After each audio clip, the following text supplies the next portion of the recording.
who got 81 million votes. That is why they keep doing it. Because we've believed it before. They think we're dumb. They think that we're below them. They hate us, and they think that they're so much smarter than us that they should be running our lives. We were warned about it. We were warned about elitists. We were warned about people who only want to run in elite circles, and that is what this is all about. Their little elitist circles never having to interact with normal, unwashed masses like you and like me. Now remember, Jesus didn't want to hang out with them. Jesus was criticized for going and hosting and having dinner with tax collectors and sinners at his table. But who was doing the criticizing? It was the elitist of his time. They didn't understand why Jesus wouldn't want to hang with the proverbial Diddy parties. I mean, it was because those people, those elitists, those people who think we're stupid, Jesus saw them for exactly what they were, and we have to see it too. Meaning, we'll hear what they say, but only believe what they do. Meaning, when they say something, don't listen to their bought and paid for fact checkers. Meaning, when they try to feed you some grotesquely massive Oprah pre-1990 sized load of BS, hold up, wait a minute, grab a weekly whiskey, let them know that they shouldn't try to BS a BSer. Let them know that you are fully in touch with your implicit bias.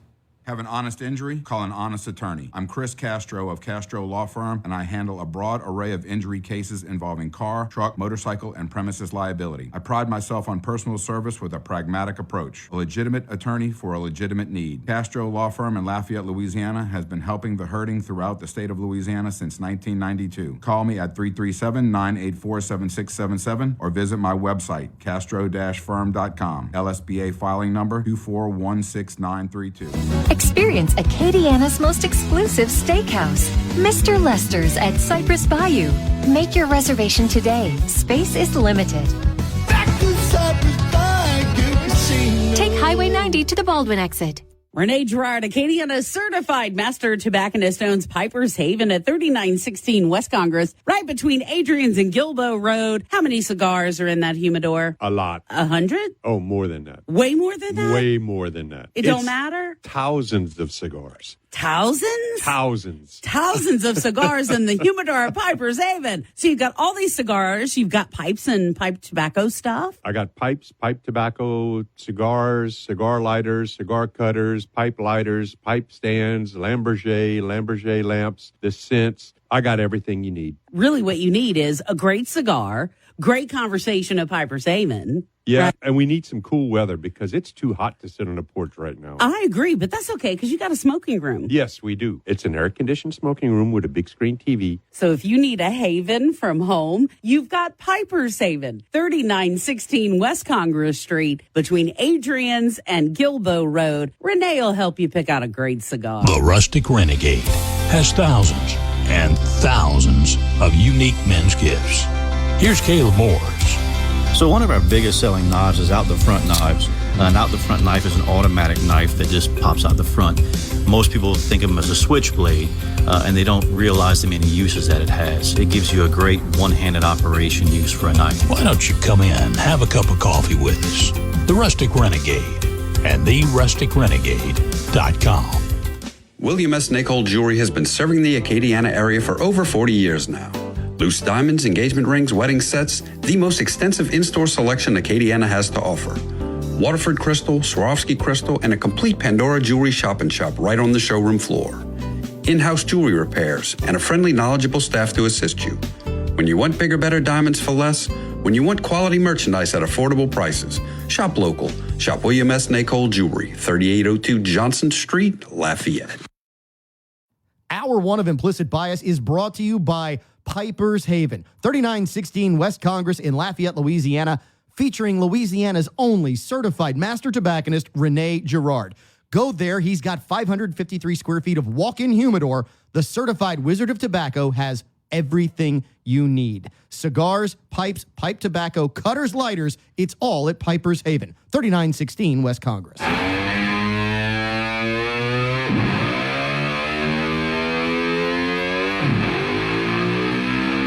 Time for Weekly Whiskey, which means it's time for more Implicit Bias. I'm your host, Cavan Bordelon, and let me tell you, we have assembled a great crew here in the Top Secret Podcast lair. Let's start by introducing you to who's here this week. We're going to start to my right. He's in the other bougie chair that we have happened to just somehow accumulate here in the TSPL. He is the Rustic Renegade, Caleb Morris. Good to see you. First of all, what is that on your shirt? Gold. Is that like a Diddy Party shirt? It's bullets, first off, so I don't think that they Well, that could be at a Diddy party. Who knows? Could be there. But it's also little RRs. Not for the Rustic Renegade, but for a brand of shirt that I sell. Oh, Yeah. okay. It just happens to go with. If these were my shirts, like that's whenever Rustic's made it big time, is when we have our own little Hawaiian shirts. You got your own line of clothing. Is that what you're talking about? Yeah, cool. All right. So he is the Rustic Renegade, in case you haven't figured that out. At the bar, we actually have a special guest who was here not too long ago. I was kind of shocked when he came in. Eli Tate of Gambino's Bakery, which, by the way, for those of you who happen to be listening in the New Orleans area, we are on there. Yes, same family, same bakery, the same one that's been around, the king of dough bash cakes forever. It's Gambino's Bakery. Eli Tate has the one here in Lafayette. He's a member of the Gambino family. I know Tate Gambino. Just roll with it. Eli, it's good to have you back. Oh, it's great to be back, Cavan. And I like the new digs. This place looks great. A little more comfortable? Oh, absolutely. A lot more comfortable. A lot more comfortable. I like sitting at the bar. I was about to say, do you like sitting at the bar during the show? This. Absolutely. This is great. Good. And I saw that you also brought gifts, which is the reason we keep you on the show. But that's a whole nother story. Because when you bring metaphors, we love it here in the Top Secret Podcast lair. Sitting at the bar with you is Grant Galatas of William S. Nacall Jewelers, an OG member of the Implicit Bias crew. He is known as K&B, as in Kennebra. What's up, Mr. Galatas? Oh, good. Always a pleasure to be back. And I hope I don't get in trouble for this, but now that you've expanded your territory now, you are the king and godfather of Gambino's Baton Rouge and New Orleans. Oh, that's right. That's right. I forgot about that. Yeah. Yeah. Forgot to bring a gift. I know that's out of respect that we do that. I want to stay in good graces since you're so close. You don't come see me as a friend. You don't bring me a cannoli. You don't bring me... That's it. Exactly right. It's good to be back, though. Always a pleasure. Pleasure to have you here. So this is our weekly whiskey segment where we are diving into Ghostwood whiskeys out of Bozeman, Montana. I remembered it this week, not Missouri. Bozeman, Montana, as I just happened to misspeak last week. But we have been down kind of the rabbit hole of their blended bourbon. We have been down the rabbit hole of their, barrel strength was what the last one was? That's exactly what it was, the barrel proof. The barrel proof. Yep. And now we are on their Chardonnay cask finish. So we're going to talk about that. We're going to talk about all the ways that they think we're stupid on this week's episode. Let's start with the weekly whiskey, though. Oh, we got to at least let him say something. He's kind of the voice in the ether. We don't have a camera for him yet because we don't feel like breaking a camera when his face is on it. Walker Griffon, how are you? I'm doing good. Glad to be here. Wait, what was that, Caleb? Remember, last show I was like, I'm going to act out whenever he talks. So that way we'll have a face. So he talks with his hands tonight. Okay, so... Because he can't talk with his hands. So he's doing some other stuff. He's deaf, but he's not mute. Yeah. Okay, there we go. All right, Walker. Actually, I'm really impressed, Walker. You were here almost right on time. Did you end your normal show? So for those who don't know, Walker's got his own show. It ends right before our recording time. He happened to make it here to produce the show almost right on time. I was impressed. Yeah, no, I didn't. Same time as usual. Just didn't catch any red lights. Okay. No red lights. Don't get any speeding tickets. I know your father. I don't want to have your dad call me that you got a $200 ticket for running a light or speeding or whatever. All right, so let's dive into our weekly whiskey, which we're going to start with you, Walker, because, oh my goodness, you're done. I didn't get that much. So don't Caleb. lie. Don't Caleb, lie. I swear I didn't get that much in mine. Yeah, sure. Remember, you have to be able to edit this episode when it's done. I'm just curious. So what do you think about this? It's the Ghostwood Chardonnay cask finish. I mean, mixed emotions. Okay, what are the mixed emotions? I mean, let's talk about it. I didn't like the smell that much, and then the aftertaste, kind of bitter. do get some, like, I don't know, a champagne-y type thing. Okay. Type feel like that. So I don't know. I'm not the biggest fan of it. Okay. It's fair. Absolutely fair. Let's go to the bar and let's start with Grant, as I know the 5 and 6 year old that we have over here, known as Crockett and Tubby, which we've talked about earlier. They just are not going to be able to keep themselves from laughing throughout the rest of the show. At the bar, I'm curious as to what you think about this particular bottle of Ghostwood. Just out of curiosity, because we know how Caleb feels about anything done in a Chardonnay cask or anything that's a cask cherry finish. cask. Yeah, Caleb has issues with. I'm just curious. Has there ever been a successful marriage between those two concepts? Oh, Four Gate. Okay, so Four Gate, the Bluegrass Trilogy 3. It's phenomenal. Which comes in at 120 proof. It is a blend of 4 different whiskeys finished 4 different ways. Sherry cask finish. It's port, sherry, a couple other finishes. Twinkies and something else. Okay, so the answer is no. Caleb likes that one. He loves that one. It's a straight up blue. Yeah. But outside of that, Caleb has never. I mean, he's Mikey when it comes to this one. He won't drink anything that's finished. So out of the 1,200 bottles that y'all have consumed here on the show in 4 years, there was one. So I'm still going to take that as a no. Pretty much. It's an interesting taste. There's really one is. exception to the rule, and that's about it. Gotcha. I'm going to have to try that. No, Chardonnay cask, you get obviously the fruity. I mean, overwhelmingly fruity and just light and airy, and I don't know. It's not offensive like we were talking about off air. It's got an interesting little taste. Okay, so when you say, I like that you actually brought up fruit with this one. So you say you get a light, fruity kind of taste with this. Any thoughts on what kind of fruit you get? Oh no, I don't go that deep. You know that. Okay. Yeah, that takes Caleb's sophisticated palate. He'll pull out some kind of fruit from the leeward side of the Hawaiian Islands during the vernal equinox, and I can't put my finger or my tongue on any kind of specific fruit, because you want to immediately say just berries and cherries, but I'm not getting a specific. So I never got necessarily berries or cherry on this one, but I did get a very specific fruit, which is why I asked, because yes, I think this does come across as light. It comes across as it's got fruitiness to it. So I'm curious to see kind of where the rest of everybody comes in. All right, Eli, let's see what you have to say about this one. I know this is maybe not necessarily right up your alley with whiskey, because the Chardonnay cask finish is difficult to do. Yeah, I didn't get really excited about this one. It has fruitiness, definitely not passion fruit, because I'm not going to say that I'm passionate about it. So I know it's not passion fruit, but I get more of a floral, taste on the front end. It is a little bitter on the back end, and there's a flavor, and the best way I can describe it is going to be there's going to be different, but I get a cedar. Okay. Taste. No, or I can feel to it. I can see that. There's something that's like reminds me of my grandfather's cedar chest. It's not like you get a dark oaky flavor for the wood, but you get a lighter flavor of the wood. I get that. I can see that. So I'm definitely not a huge fan, but I finished my glass. So well, and this is the interesting thing, and this is where I'll go before we hand it off to the person who's going to give us the long drawn out, some fruit from somewhere on the far side of the Easter Island, right? And I'm actually going to steal probably some of his thunder. So this one, yes, I absolutely get lighter.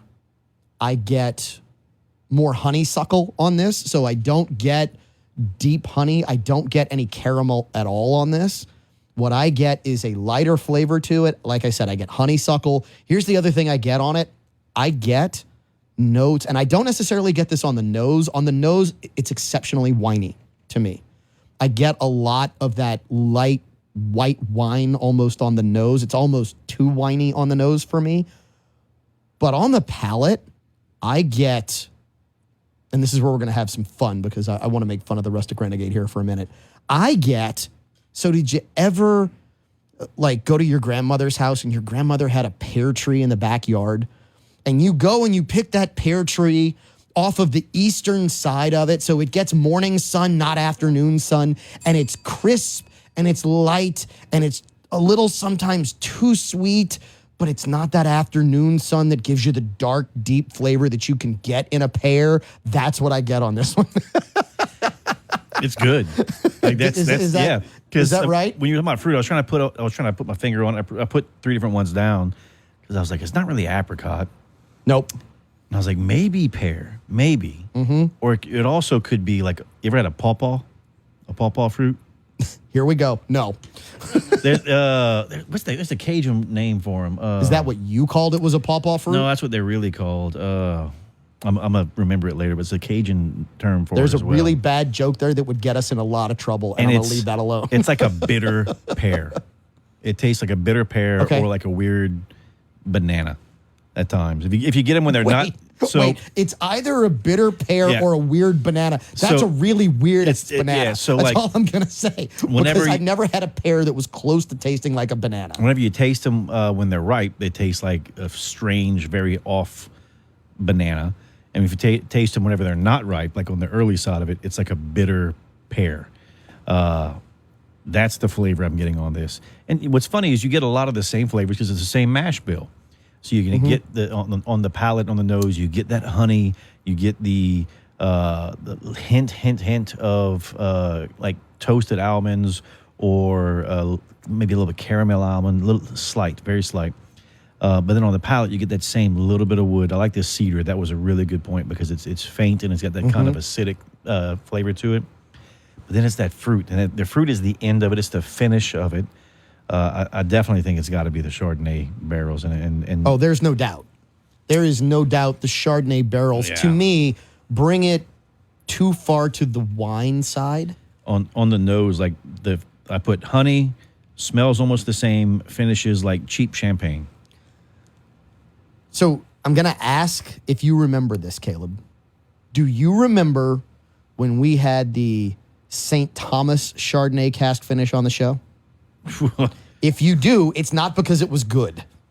It's not because you liked it. I remember it specifically because I remember thinking, I will never sample another Chardonnay cask finish ever again. This makes me rethink that, to be quite honest. And we can't say never because, look, we're going to try it. Oh, yeah. You know, like we've had things on here where we were like, well, no, that's horrible. And I've tried it again to see if maybe I got a bad batch or if it was just the day or the night. So, I mean, I'll drink it again, but it's like, Even if you think back to, we've done a lot of Penelope on the show. Penelope did a rosé cask finish. And it wasn't necessarily for us here on the show. It didn't fit the flavor profile that we particularly like, which is 115 to 130 proof, heavy caramel, deep oak flavor. That's what we really like. That rosé cask finish, obviously not going to finish there. But if you remember, Caleb, we had a lot of female listeners who absolutely loved that bottle. And I am of the belief that our female listeners... Well, and look, I'm sure there are guys out here that would like this too. I mean, it just depends on your palate. This just doesn't jive with what I like. Agreed. What I find really interesting about this, and I haven't said this about a whiskey in a while, it's not necessarily what I like, but I can understand how somebody would really like this because it's done well. And look, I like whenever people try something different. The rosé finish, the Chardonnay, and all these other strange things that people are trying to do now because bourbon has become very, very mainstream, right? And it's the hip thing to do. So I like people trying to push the envelope. At the same time, like I like what I like, and I like traditional, hardcore, 120 proof, just punch in the mouth bourbon. You like aggressive. You like bite. You like spice. We're rye guys. We really like well-done ryes because a well-done rye at 6 to 7 years is going to taste like a 10, 12, 15-year-old bourbon. Grant, you want to chime in? Yeah, it's 90 proof as well, so that pretty much puts it out of everybody. Well, I think at a high proof, that Chardonnay would be too much for me. So I was just about to say, I think the proof on this actually makes it more palatable. The 90 proof, watering it down just a bit more, really to me makes it's an easy drinker. It's not necessarily in my wheelhouse, but if someone were to offer it to me, I wouldn't turn it down. So we know it's not a red on my Morse Whiskey rating code. We know that this is nowhere near a red. I've had reds that we've brought on this show before. We've had them multiple times, and this ain't that. This is not nearly as bad as some of those that we've had. Matter of fact, I actually think this is palatable, drinkable, and it's going to explain where I'm going to rate this in a minute on the Morse Whiskey rating code. So let's do that. Let's cycle through the room. Let's rate this on the Morse Whiskey rating code, and let's play What Would You Pay? Eli, if I can get you to hold up the What Would You Pay championship belt chain at the bar, show it to everybody out there who's going to watch on Facebook, Instagram, YouTube, X, which, by the way, please go find us, because let me tell you, this is what we do. This is the TSPL, and if you're listening on the radio, well, you don't want to see me, and you don't want to see Caleb either. But you do probably want to see the bar, and you want to see the bottles of whiskey, and you want to see the What Would You Pay championship belt chain, and we're going to save you from having to see Walker. So, all right, let's do that. Let's start at the bar. Number one, where do you rate this on the Morse Whiskey rating code? Is it a red? I wouldn't drink it even if it was free. Is it a yellow? I would only drink it if it was free. Is it a green? I would buy this. Or is it a blue? I would seek this out. And then give us what you would pay, or what you would put as a dollar amount on this particular bottle of Ghostwood Chardonnay cask at 90 proof. Who's going to start? Eli, you grab the mic. I'm gonna put this a yellow. Okay. I'll drink it if it's at somebody's house, which there are very few reds out there for me. But I would put this as a high yellow. I mean, it wasn't horrible. And we know it's 90 proof. I would put this around $70. $70 and a yellow. Okay, Grant, what you going in at? I'm gonna give it an Old Yeller as well. Okay. It's a longer process. I think I read it's like 6 years barreled, maybe. So that might be a little bit more. But what'd you say, Eli? He gave it 70. Yeah, I'm gonna say 65. 65. All right, Walker, what are you thinking? Caleb, go ahead and sign for him. Yellow. Yeah. And I'll probably get 63. 63. Okay. All right, Caleb, what are you thinking? I was guessing at 9. I was like, threw those up real fast to see what happened. Can I say something? I made a mistake, I think, earlier. Uh-oh. Not a pawpaw, a Maliton. Oh, a Meliton. Yeah. That's a Meliton. Okay, if you don't know what that is, you're not from southern Louisiana. That's the flavor I'm getting. It's also known as a chayote squash. Yeah. When cooked in Mexico. So that's what we call a Meliton here in southern Louisiana. I said I was going through and scrolling. I'm like, man, no. And then I saw the picture and I was like, that's it. That's the flavor. I've never heard of it. It's another, it's a little fruit thing. Too. Anyway. Yeah. All right. Oops. So you rate this? It's a yellow for me. And what would you pay? $58. A yellow and 58. All right. So to me, this is a beautiful Chardonnay colored yellow, which means if somebody gave it to me, I would drink it. I don't find it dispalatable. I think this is the absolute definition of what a good yellow is, because it is drinkable. It is enjoyable. It is not distasteful at all.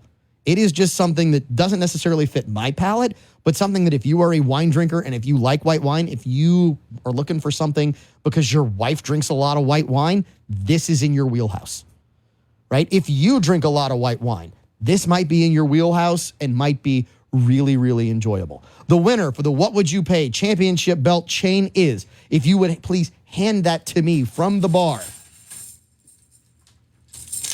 Caleb Morse wins the What Would You Pay championship belt chain, because this is $50.99 in the Implicit Bias Weekly Whiskey Partner Network. Yes, a $50 bottle of whiskey.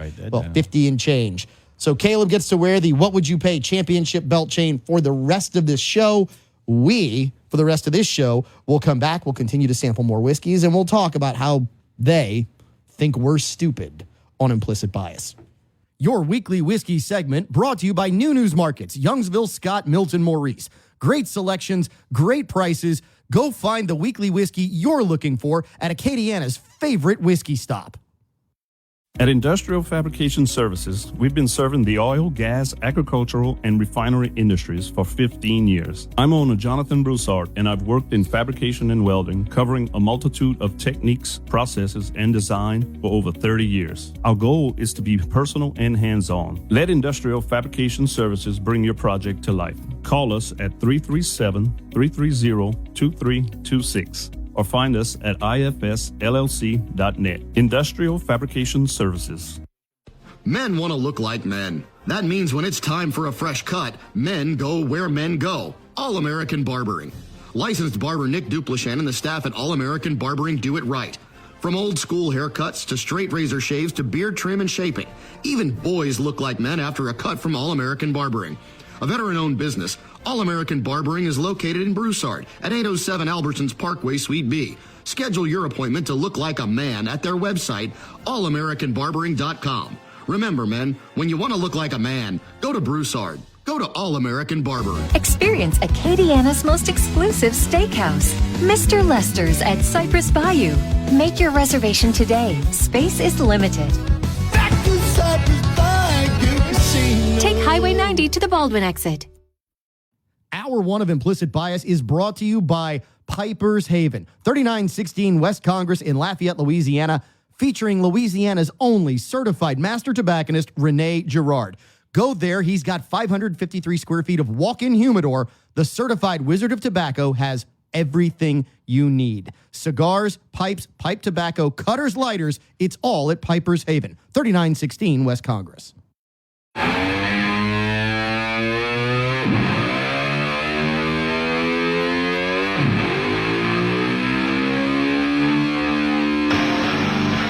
Little tribute to the Third Army here on this week's episode of Implicit Bias. I'm your host, Cavan Bordelon. I'm actually surprised that the Rustic Renegade Army vet didn't ask me about it. Eli did.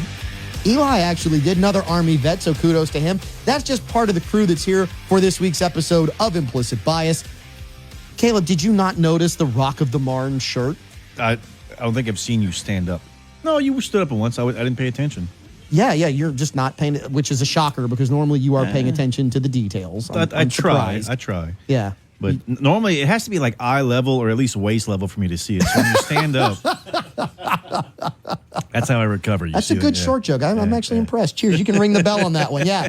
So that is the Rustic Renegade sitting across from me at the bar. We have Eli Tate of Gambino's Bakery, as well as Grant Galatas of William S. Nacall Jewelers. We call him K&B, Kennebra, here on the show. You know, we have to talk about how they think you're stupid. Not because they see you drinking a weekly whiskey, but really they just think you're going to buy it. So let's set this up with perhaps the first really biggest kind of in-your-face we think you're stupid of the week that came from a political campaign. It was allegedly normal, everyday guys who were going to vote for one particular candidate. You can guess who. I don't even have to say it. Because we know who most normal, regular, everyday guys are voting for. But they were trying to convince you that normal, regular, everyday guys were going to vote for this candidate. Well, it just so happens that those regular, everyday, average guys are pretty much all actors. They're all bought and paid for, every single one of them. It took about a quarter of a second to go, oh yeah, that dude's not a rancher. That guy is just not a rancher. That guy's not a mechanic. Shocker. So let's start there with the crew. Has everyone seen the commercial or the alleged commercial that was online? I say alleged because it really wasn't a commercial. Anybody not see it? I saw enough of it. You saw enough of it? Yeah. All right, what about it? I was like, the mechanic's hands look very nice. You know, like my brother-in-law is a mechanic, and I'm a parts changer, and it's hard to clean my hands. I've never seen his hands look clean. Never. Much less look unscarred and not gnarled up. Yeah, I get it. Grant, you were getting ready to chime in. Yeah, I couldn't watch too much of it. It's funny, though, because I did look in that short amount of time. I did look to see if they had like a little disclaimer at the bottom of the screen. Usually says this person was paid for this. Testimonial is not a real mechanic, as you can tell. But like I said, I didn't watch it long enough to see if there was that. But yeah, it was blatantly obvious. My favorite was the rancher, who looked like he didn't have any animals left, if you know what I mean. right? I mean, I'm looking at this guy and I'm like, there is no way that dude is outside 9 hours a day working on a ranch and looks like that. It just doesn't happen, right, Eli? Yeah, no, I was going to agree with that. I definitely, not that I've been around a lot of ranchers, but he definitely does not ride a horse for a living and is out working in the hot sun roping cows for sure. Yeah, if he does, it's a Clydesdale, right? And look, I have dreams of being a rancher. Like I would love to be able to say the back 40. Like right now, that means the back 40 feet. Yeah, and it's hard work. I know guys who have ranches, who do cattle, who do wild game, and it is a ton of just maintaining the fence is a lot of work. You can't be overweight. You are almost always in a calorie deficit if you are working that kind of job because you are out constant 24/7, and no matter what the weather is, you got to be have outside work working. You have to work it. And you would have thought that some consultant somewhere would have gone, maybe that's not our rancher. This is how you know they think you're stupid. They think we're stupid. You think they even hired a consultant? Oh, yeah. Yeah, because the entire commercial was done by a professional crew. The entire commercial was done by a high-end production studio in an effort to make you, and this is one of those cinematic terms, willingly suspend disbelief. And there are enough people out there that they could have found someone to do that. I mean, there are rugged people who tend to vote that way. There are. And I mean, look, you got, he's not rugged, but you got Garth Brooks. Yeah. Known. Sam Elliott, I don't know who he votes for, but I know which way he leans most of the time. No, I think he's actually come out and endorsed that side. Yeah. So, and that's a rugged, like, if you put him on there, I'd be like, oh man, well, I knew it was coming, but that's Sam Elliott. The voice is amazing, but there's one problem with it, though. Anybody know what the problem is if you roll out Sam Elliott? You know it. Yeah. He's an actor, and he's a recognizable actor. So you get some nobodies. And these guys were all nobodies. Well, except for one. One guy I don't think was a nobody. Which one? The guy that's done have you seen him before, Grant? Don't even go there. The guy that's done some adult videos. Yeah, that one. Yeah, the guy's done, we'll call them adult videos. Now, that's alleged. I couldn't, because I'm not going to do that research. Yeah, I'm not going to I don't want to see it if it's true. I'm not going to look that up online, I can promise you. Wait a second. Go reread the description of this guy, because it said he's gay for pay. Which I don't know what that means. Yeah, we're not even going. We're not going down that road. We are not going down that road. The guy is a paid actor. Period. Yeah, that works for me. Full stop. End of story. Right? He's a paid actor. Yeah. Okay. Yeah. That's all you need to know. I think we need to explore these things for our audience. No, we really do. No. So by paid actor, you mean he's like a Muppet? Pretty much. Oh. Yep. And I know where you're going with that. And for our listeners out there who are mentally adept and you're as intelligent as we know you are, you know where he's going with that too. But anyway, my whole point is, did anybody find this insulting? Well, we should find it insulting. But when you look at historically, look at politics, look at what people have been shoving down our throats. The school system has been trying to raise good little taxpayers who don't ask questions and do as they're told. And that's what the people controlling all the strings want, is they want people who are good little taxpayers who are going to do what they're told. They're going to shut their mouth and eat their cake and not make any waves. Grant? Think about it from another angle, Cavan. It's obvious that we're not stupid. It's obvious they assume that we're stupid, but think about it from this perspective. The people they're aiming that at are more than willing to just tilt their head back and just swallow this stuff without even chewing. Okay, but my whole point is, the people that they are after, the people that they really need to reach, it's not the voter that's already voting that way. And that's the only people who are going to buy it. That's the only people who are so in the bag that it's okay. The independent, the intelligent thinker, they should look at this with a critical eye, and they're probably going to go, something's not right here. Eli?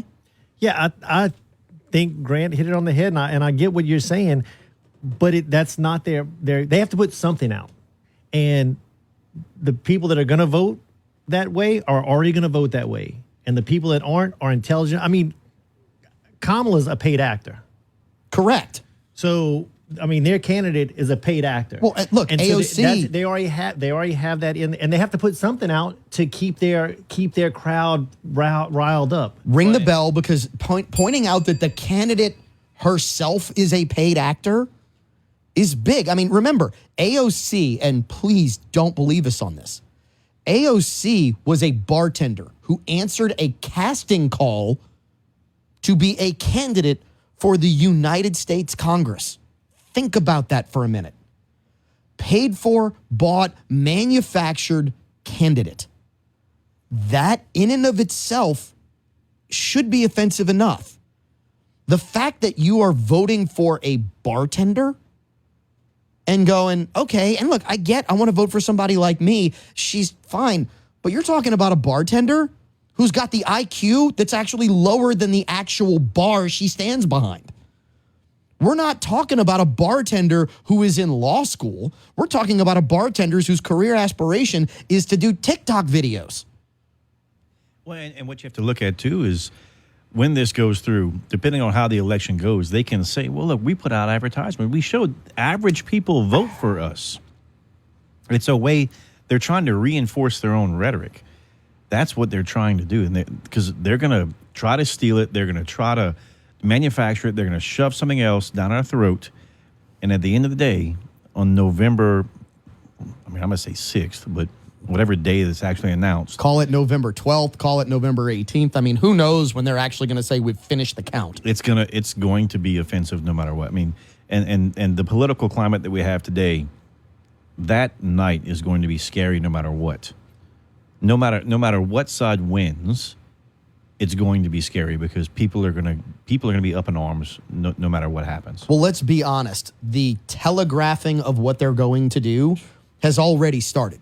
Mm-hmm. The telegraphing is out there because we've already been told multiple times, oh, we know that Pennsylvania is not going to be completed counting on election night. We know that Georgia's not going to be every other state can do it. If New York can do it, why can't Pennsylvania? If Florida can do it, why can't Pennsylvania? If North Carolina, Virginia, Louisiana, Illinois, California, if they can all do it that night, why is it only the swing states that can't seem to count all of their ballots on election night? They think we're that stupid. They think we don't know the answer to that question. But anybody with half a brain, if you have an IQ higher than that of a carrot, you know why there are swing states that are like, yeah, and it's only the swing states that say we're not going to be finished. It's because they need those states and they got to find a way to make it happen to fit their, not your, implicit bias. We'll be back.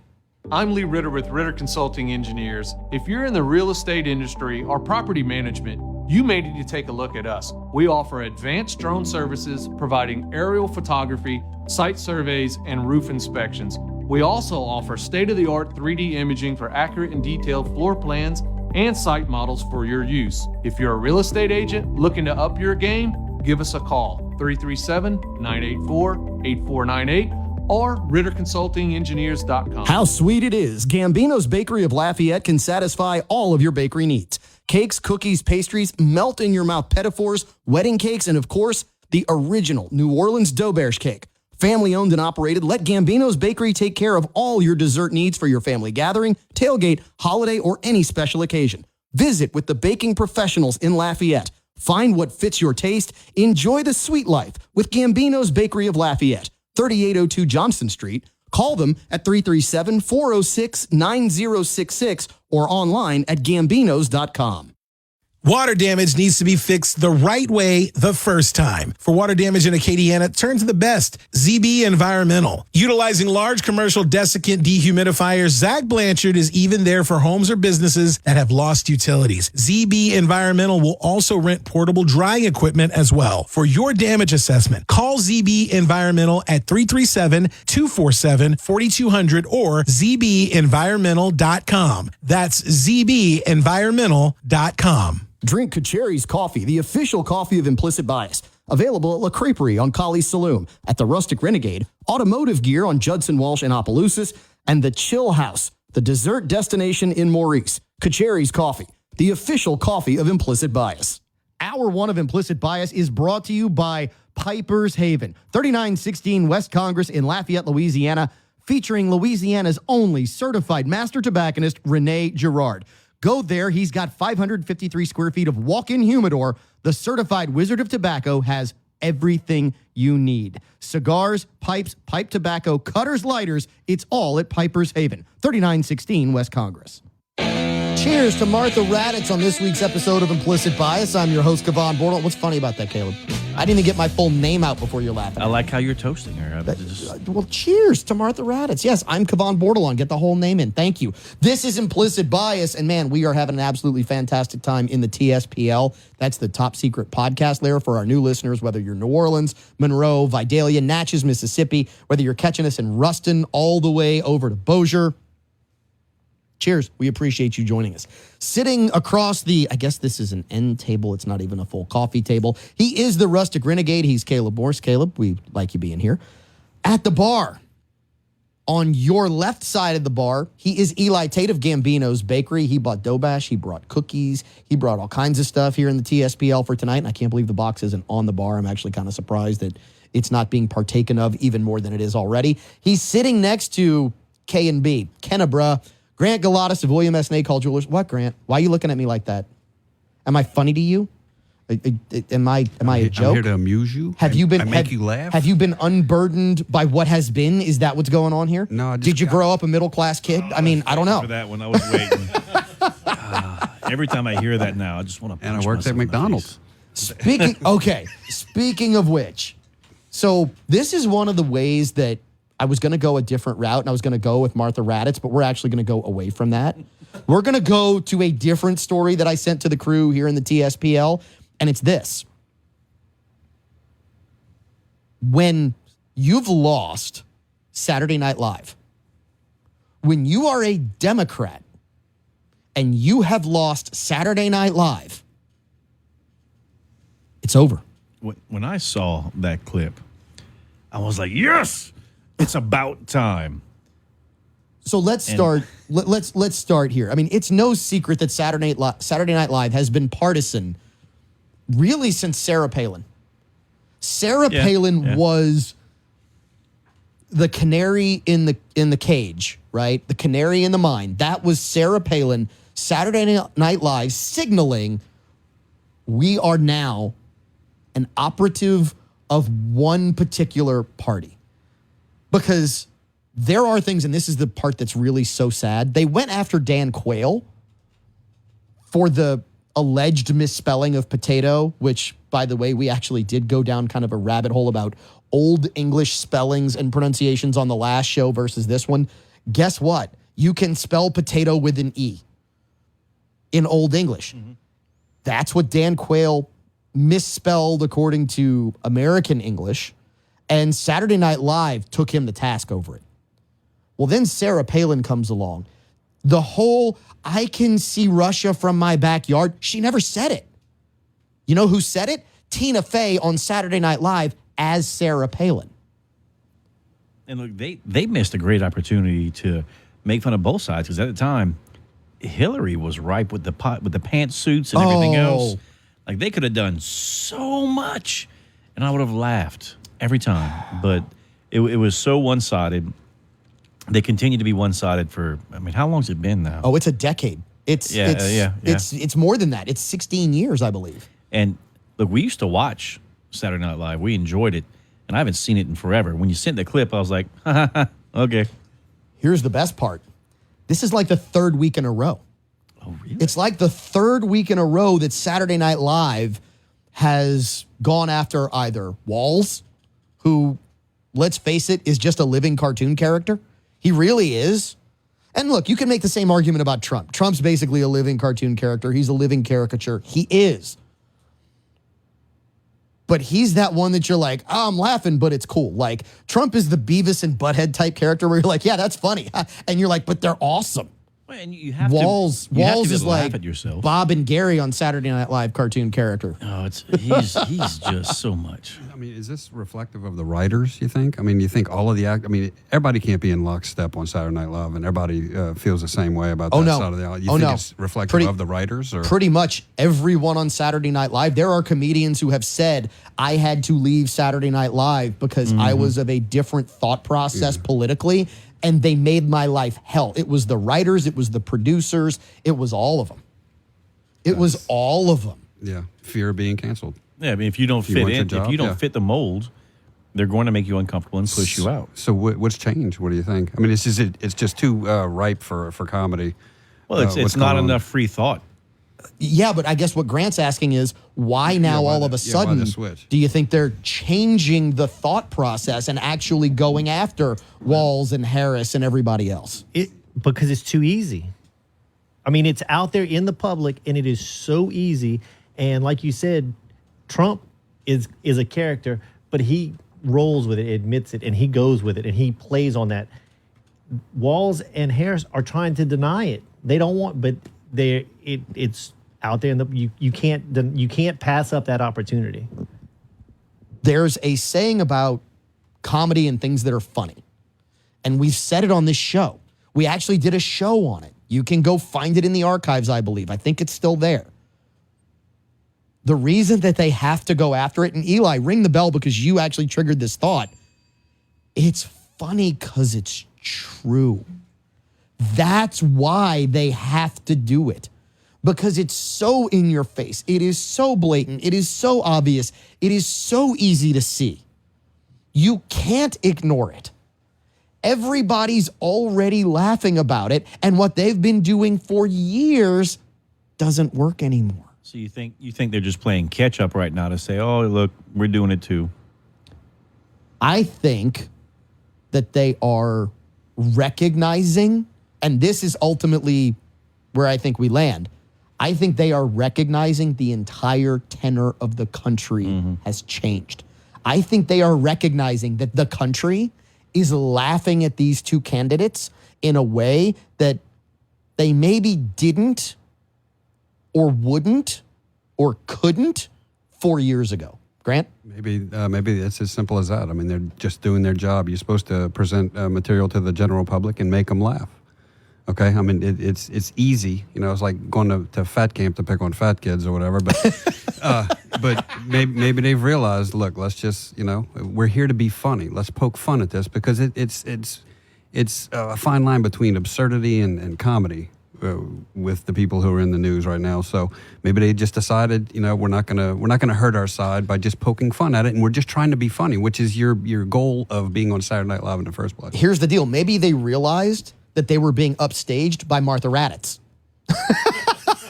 Maybe they realized they were being upstaged by people who were allegedly doing real news, and went, "Oh, if we don't call this out, they're." Idiocy, the level of stupid that they are descending to, we can't beat it because people are laughing at them anyway. Well, and the candidates are so different. You look at the parallels. Trump came out and he's always said he's never drank, and he did another interview or something the other day. And he said, "I would never drink. I would never do it. It's not who I am. It's never touched my lips." And then what happens whenever Kamala goes on? Was it Jimmy Kimmel? Yes. Or who was it? Yep. Well, I mean, the pick. They crack open a beer, right? And she drinks a beer like everyone else. Look, man, I know that there are women out there who drink beer. I know it. But I can't tell you a single, what'd she drink? She Busch Light or something? Here's the bigger thing. I don't remember what it was, but I'm like, how many? And herein lies the point. They think you're stupid. They think and they believe that by her sitting on a talk show at night, it's one thing if we had a candidate come here and sit here and have a whiskey with us. Why? Because this is what we do. When's the last time someone on Jimmy Kimmel or Fallon or any of these dumb, moronic late night shows who were not the king like Johnny Carson was, who think they are, when's the last time any of them actually cracked an alcoholic beverage on the show? Almost never. I can tell you on Jimmy Kimmel is back whenever he had the Man Show, and spoke out against all of this stuff. Yeah, but and he had Adam Carolla, and he was still a certain direction, and they had differing views, and they had it was offensive by today's terms, but it was an entertaining show. Well, he had women on trampolines at the time. But he wants you to forget that. He wants you to forget where he came from, who he was, because he's still the same damn person. Well, that's back when he was doing blackface, and he doesn't want to admit it now. Yeah. Right? I mean, this is who you're dealing with. They sweep it under the rug, and they want to hide it because, look, they do think we're that ignorant. They think that we have the memory of a goldfish, and that 15 seconds later, it's gone. And you know what? I love Uncle Joe. You want to chime in, Grant? Or no? I just think what they're doing is so close to election day that they're casting a wide net. So they're going to put her in all kinds of different lights just because there's a fairly substantial undecided group out there. So they're just making her look just like her commercial. Well, that's a whole nother point. She rides a horse and she drinks beer and she ring the bell because that's a whole nother point. Maybe they recognize just how bad the polling is. And maybe they are getting ready to try and make nice with what they believe is going to be the next administration. It's another potential thought process as we come back with the final segment of Hour 1, Walker. This is final segment of Hour 1. Wow, we are rolling. So if you are not going to be around for Hour 2, which is always more fun because some of our affiliates don't do Hour 2, find us on implicitbiasradio.com, wherever you get podcasts, X, YouTube, Insta. Find us or call your radio station and tell them we want more Implicit Bias. Hey there, Louisiana. It's time to unlock your inner confidence and shine like never before. Visit Eon of Louisiana Body Contouring. Imagine sculpting your dream body with the latest, most advanced techniques. Kiss those stubborn inches goodbye. Eon's team of experts will make those curves pop and those problem areas disappear. Our treatments have no downtime and can be completed on your lunch break. Let your beauty and your confidence shine. Book your consultation now at eonoflouisiana.com. That's EON of Louisiana.com. Results may vary. Consultation required. Hey, Acadiana. I'm Kathleen Terrio with Next Home Cutting Edge Realty. I know realtors seem to be on every corner, but the good ones aren't. I promise to give you top-notch customer service that includes honesty, availability, and professionalism. If you're looking for a realtor you can trust and is available during your most important purchase, call me, Kathleen, where the service goes beyond the closing day. For all your commercial needs, investment properties, or your next home, call Kathleen with Next Home Cutting Edge Realty, 337-412-1536. That's 337-412-1536. Or find me on the web searching Kathleen Terrio Realtor. Dupree Carrier Godshaw provides insurance locally as well as nationwide. A full-service agency, Dupree Carrier Godshaw can take care of all of your needs, from personal auto, home, or business, group health, life, or investment products. Dupree Carrier Godshaw is a growing business and is currently hiring. Email resumes to charlesl@dcgagency.com. For all of your insurance needs, call Dupree Carrier Godshaw at 337-948-8186 or visit dcgagency.com. This is Louis Pizzolata, the owner of Coin and Treasure. We're your local source for rare coins, bullion, silver, and gold. In these unprecedented and uncertain times of government overreaching and economic instability, the security of having gold and silver is the perfect way to diversify your portfolio. Both gold and silver have been the tangible assets since the beginning of recorded times. Visit us today at Coin and Treasure. We are local, experienced, and still American-owned and American-proud. For 43 years, it's Coin and Treasure, 2472 West Congress. News Talk 96.5 KPEL, Breaux Bridge, Lafayette, broadcasting from the Matthew James Tax Pros studios. Find them online at MatthewJamesTaxPros.com.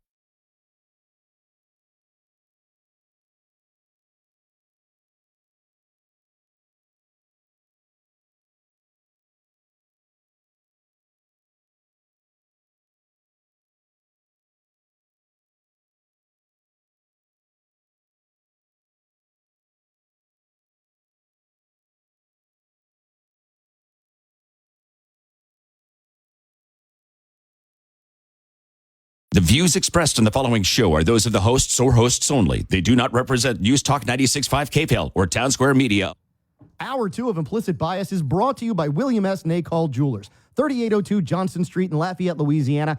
Go find Grant Galatas. Tell him you want bigger, better diamonds for less, whatever you need, whatever you're looking for. They'll customize something just for you to make sure that your special someone gets that something oh so special. William S. Nacol Jewelers, 3802 Johnston Street, Lafayette.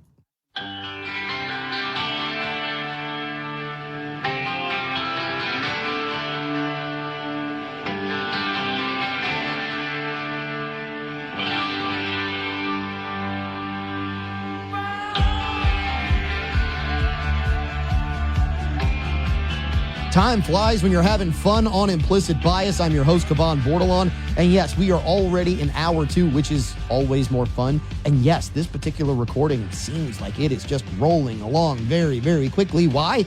Because we're having so much fun. Maybe it's because we're having multiple weekly whiskeys. As we come to you from the Top Secret Podcast Lair, sponsored by Mr. Lester Steakhouse at Cypress Bayou Casino, which, by the way, you might want to check our socials because we are giving away tickets for 2 and hotel stays for Winner Implicit Dinner on Saturday, November 16th. They're setting off a private room, the Cigar Lounge, just for the Implicit Bias crew and our guests, which if you're in Monroe, if you're in New Orleans, if you are in Vidalia, if you are in Ruston, if you are in Shreveport, which maybe gets some of our broadcast, if you are all over Louisiana picking us up via podcast, find our socials, enter, and you could be one of the lucky winners to get food, drinks, hotel stay with us, the crew, for Winner Implicit Dinner. So yeah, we are having tons of fun. Let me tell you why and show you why. Number one, at the bar, we have from Gambino's Bakery. He is Eli Tate, old friend. Yes, the original New Orleans dough bash cake at Gambino's, and he brought snacks, which we love.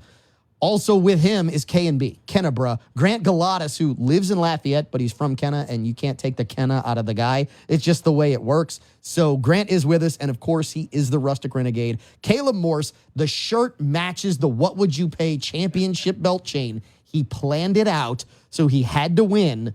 And yeah, the shirt, it goes with it, Caleb. It goes well, and just so you know, I always play to win. Anyway. In the corner, he is the Implicit Bias Pledge. You can't see him. You're welcome. He's Walker Griffon, also known as Better Off Dead, as we dive into hour 2. Wait, what? I was waiting for him to say something, and I was going to act it out. We're efforting a camera so you can see Walker, but we're going to be kind, and we're not going to give you one that's like a close-up of his face. Or maybe we should. Maybe we should have the Walker cam. So just one. Just like one. All close. Yes. Like right up in his face. No, like not even the whole face. Like we should just be able to see like your nose hairs. Like one eyeball.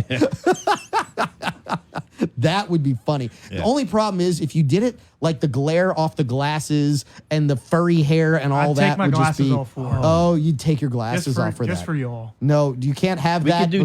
We could do just the mouth. That way they can see the lips. I've noticed you lick your lips during the show. So yeah, see, boom. Yeah. There you go. It's worth having. Dude, I like that. Come on, the Walker cam and have it picture in picture and have it just on Yeah, the entire the whole time. That would be fun. That would be tons of fun. You know what? Why we don't think you're stupid. We think you would figure out that is Walker. That is the Implicit Bias Pledge, who hasn't worn his pledge pin in like a month now.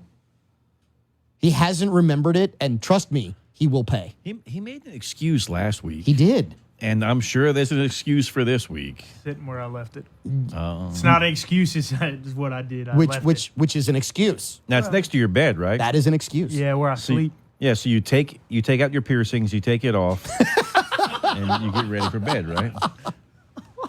Yeah. Oh. Walker, all I'm going to say is this. If you are using the pledge pin as a nipple ring, I don't want to know. I like how you went there with it. Well, I'm not going to the other one. I mean, we're not referencing a Prince Albert on the show, are we? No. Well, we just did. Anyway, welcome back. Hour 2, always more fun. And we are starting off with what you can get, just real quick sampling of the weekly whiskey. Well, actually, it's kind of like monthly whiskey that you can get at Mr. Lester's in the month of October. It is the flight that you can get of Angel's Envy. You can get the triple oaked, you can get the port finish, you can get the rye, the full flight for a whole $30 at Mr. Lester Steakhouse. Make your reservations now. It's the only 5-star restaurant between New Orleans and Houston, and you don't want to miss it. Trust me on this one. I'm curious. So, Eli, did you grab an Angel's Envy? I did. I grabbed the triple oak.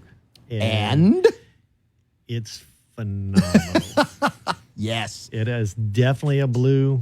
I mean, all way. I know that you all rated it already, but it is phenomenal. You are the only one in the TSPL that hadn't had the opportunity to sample it. Even Aaron, who takes care of the video production here, who we like to reference, who apparently really doesn't want a camera on him because, like, I thought he showed up with an extra camera during a break, and I was like, oh, is he doing what I think he's doing? He's like, no. And he walked out. I was like, come on. You're killing me here. You're killing me here, Aaron. Why? My guess is Aaron doesn't want to be on camera. That's my suspicion. I'm not a moron, Aaron. Well, that's arguable. Anyway, let's dive into the fact that, yes, they think we're stupid. We were talking about Saturday Night Live in hour one, and we were talking about all the different things that have popped up and all the fact that now all of a sudden they're making fun of both sides of the aisle, not just one. My thing is this. When you've lost Saturday Night Live, you've lost pop culture. You have now lost the left of the left, which is what Saturday Night Live had been for years, right? You lost the leftist of the leftists. And we actually toyed with the fact that maybe the reason they're doing it is because their candidates, they're living, walking, breathing skits. There is perhaps no better illustration of this than Tim Walz allegedly going pheasant hunting. I loved it too. I did. And look, plenty of hunters come in my shop and they're like, I've got a Glock. I've got a Remington. Okay, what caliber is it? Wait, a hunter comes in with a Glock. Well, yeah, people hunt with handguns. And they're But like, they well, I've hunt got a with Glocks? Remington. Okay. I've got a Weatherby. Well, what caliber is it? Well, it's a 7 mag. Okay, well, what model? There's a model. But I haven't had someone come in and be like, I can't load this shotgun. that was a first. So let's start here, which is, and this is the thing that I found offensive. I like to hunt. Mm-hmm. Pheasant is a little different than deer. I've been on a pheasant hunt. You do it with lots of people. I've never done it with a full television production crew, which means that you're dealing with an audio guy, you're dealing with a lighting guy, you're dealing with multiple cameramen, you're dealing with a producer, you're dealing with all these different people who are around you at the time. You think he would have rehearsed? Well, there's the second part, Yeah. which is you know you're going to be on camera. You think the first thing that he might have thought of is, let's make sure I can load this thing? Well, he probably had someone else come out and do it for him, and then they hand him a gun. He's like, was it loaded? Let me double check. Like I went to a place recently. I've never been pheasant hunting. And I went to a place recently that had a high house and low house. It was like shooting skeet, but they would launch pheasant. Yeah. And at first, I'm like, man, this could be pretty cool. And then I realized, like, they raise the birds just to do that. They have a set pattern. They fly. And it's I like the sport of it. It's target practice. It's not hunting. Yeah. You know, I enjoy the sport of it. I enjoy it for the sustenance, the sustainable food and everything else. And I don't want to kill a bird that's taught to fly a certain pattern. That way it runs into my barrel.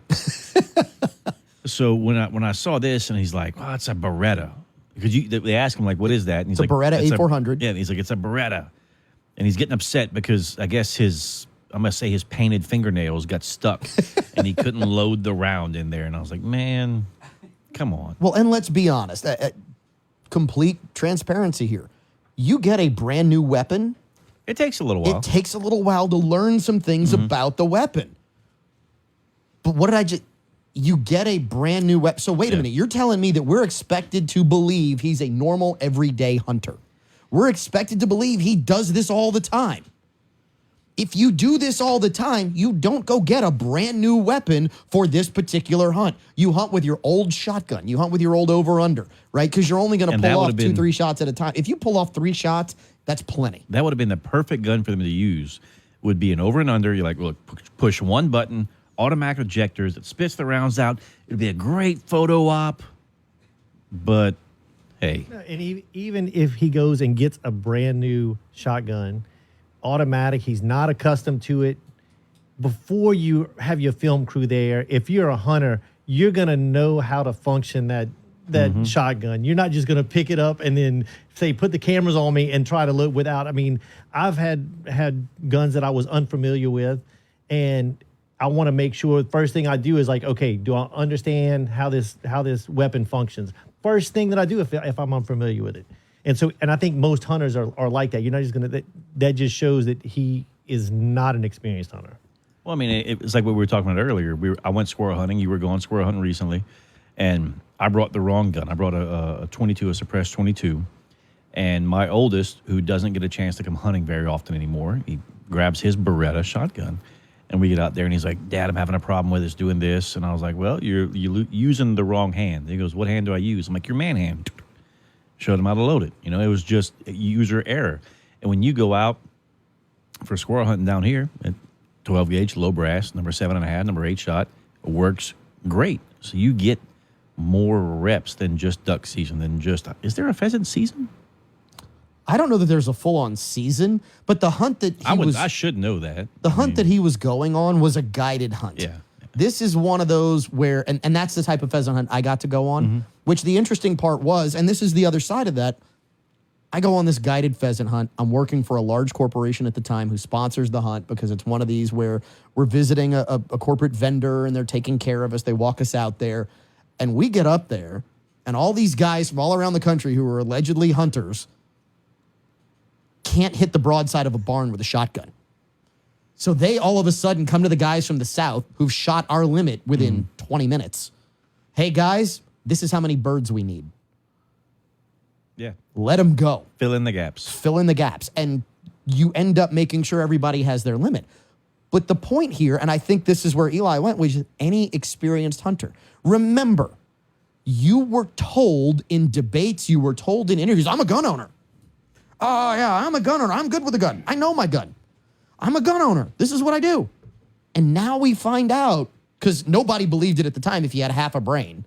Nobody believed that he actually knew what he was doing. Nobody believed that she knows what she's doing with a pistol, much less him going out there. I think this was their attempt to try and validate those lies, and all they did was compound the fact that they were lying. Grant? Well, it actually, all day long on TV today, it actually gave us a new item for our list. It's now Tiananmen, Tampon Timmy, Elmer Fudd. They were calling him Elmer Fudd on TV all the time. Oh, no. Oh, yeah, it was. He's absolutely Elmer Fudd. How someone didn't look at him dressed up like that and go, nice. Shh, be very, very quiet. We're hunting pheasant, right? I mean, I'm like, you got to be kidding me. That's the other telltale giveaway.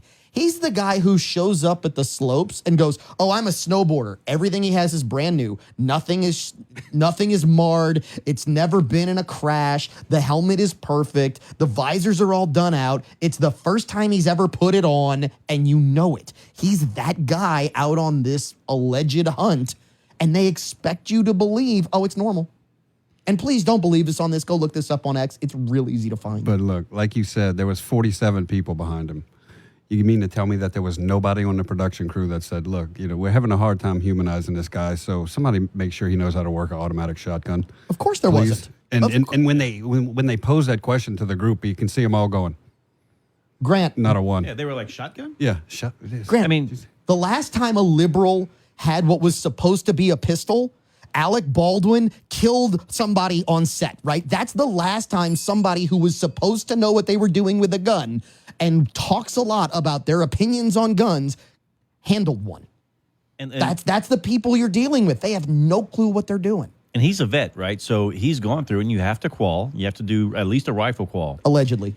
So, Eli, correct me if I'm wrong, but I remember sitting down in the bleachers, everyone's already qualled, and you're like, why are we still here? What's going on at the range? And you're like, well, First Sergeant or Captain so-and-so still can't qual. They're on their third finish.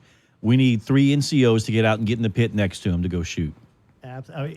Without a doubt, every time I ran more ranges, that's one of the things we were tasked with. My platoon was tasked with running the ranges, and inevitably there was a major, a lieutenant colonel, a sergeant major, usually not the sergeant majors, but but they were the higher ranking. They just were out of practice, and they would show up. And so, I mean, Tim Walls, Sergeant Major, I guess, from what he says. Well, not according to the paperwork, but that's a whole nother story because they think you're stupid. They don't think you'll look it up. But yeah, he did not have a lot of gun time, I don't think. No. Yeah. No way. Caleb, look, define qual for the listening audience. Just a qualification course. So well, it sounds like you're saying crawl, like Elmer Fudd. I didn't know. I didn't know if you Ring the bell. Yeah. Ring the bell. Yeah, that was that was you. good. You That was set that one up well. Hook, line, and sinker. You set the hook like somebody who actually fishes, not somebody who claims to fish and then tries to make a photo op out of it. Look, we are having way too much fun on this episode of Implicit Bias. If you've missed anything, find us on our website, www.implicitbiasradio.com, wherever you pick up podcast. If you're still with us and you're going to hang with us, stick around because we got more coming your way right after this. Experience Acadiana's most exclusive steakhouse, Mr. Lester's at Cypress Bayou. Make your reservation today. Space is limited.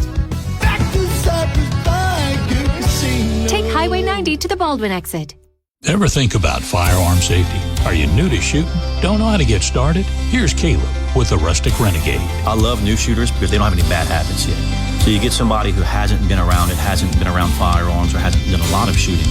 We can sit down in a very safe environment where there's no live ammunition, no risk of any residuals, and train them the right way before they actually get on a range and go in and do some live fire. Why don't you come in and have a cup of coffee with us? The Rustic Renegade and therusticrenegade.com. Renee Gerard, Acadiana certified master tobacconist, owns Piper's Haven at 3916 West Congress, right between Adrian's and Gilboa Road. How many cigars are in that humidor? A lot. 100? Oh, more than that. Way more than that? Way more than that. It don't matter? Thousands of cigars. Thousands? Thousands of cigars in the humidor at Piper's Haven. So you've got all these cigars. You've got pipes and pipe tobacco stuff. I got pipes, pipe tobacco, cigars, cigar lighters, cigar cutters, pipe lighters, pipe stands, Lamborghini lamps, the scents. I got everything you need. Really what you need is a great cigar, great conversation at Piper's Haven. Yeah, right? And we need some cool weather because it's too hot to sit on a porch right now. I agree, but that's okay because you got a smoking room. Yes, we do. It's an air-conditioned smoking room with a big screen TV. So if you need a haven from home, you've got Piper's Haven, 3916 West Congress Street, between Adrian's and Gilboa Road. Renee will help you pick out a great cigar. Hour 2 of Implicit Bias is brought to you by William S. Nacall Jewelers. Grant, what's your address? 802 Johnston. 3802 Johnston Street, William S. Nacall Jewelers, bringing you Implicit Bias. Hour 2 of Implicit Bias is brought to you by William S. Nacall Jewelers, 3802 Johnston Street in Lafayette, Louisiana. Go find Grant Galatas. Tell him you want bigger, better diamonds for less, whatever you need, whatever you're looking for. They'll customize something just for you to make sure that your special someone gets that something oh so special. William S. Nacall Jewelers, 3802 Johnston Street, Lafayette.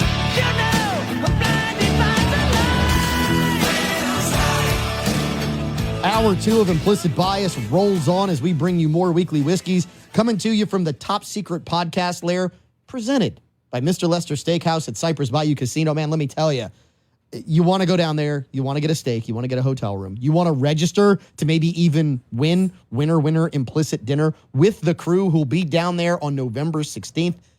Find us on our socials, Facebook, X, YouTube. You can find us on Instagram. Chances to win galore. Don't miss it.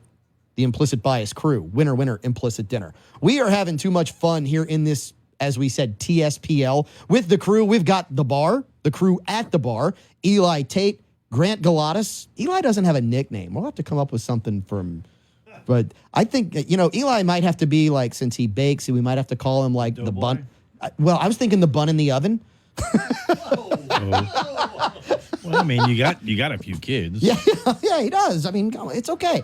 Grant's K&B, otherwise known as Kennebra, the purple and white, which is of New Orleans. And, of course, there is the Rustic Renegade. And, of course, Walker is better off dead. It's also his nickname. He is the Implicit Bias Pledge. I'm Cavan Bordelon. All right, so back to more serious stuff because they think you're stupid. And this might be the other side potentially thinking we're stupid, but I don't know. I don't know that anybody knows. So, We're going to talk about this at a very high level. We're not going to get into detail. We're not going to go down this road because we all know that during elections, October surprises happen. And we are in the month of October, and there's a big question as to whether or not this story is the big October surprise.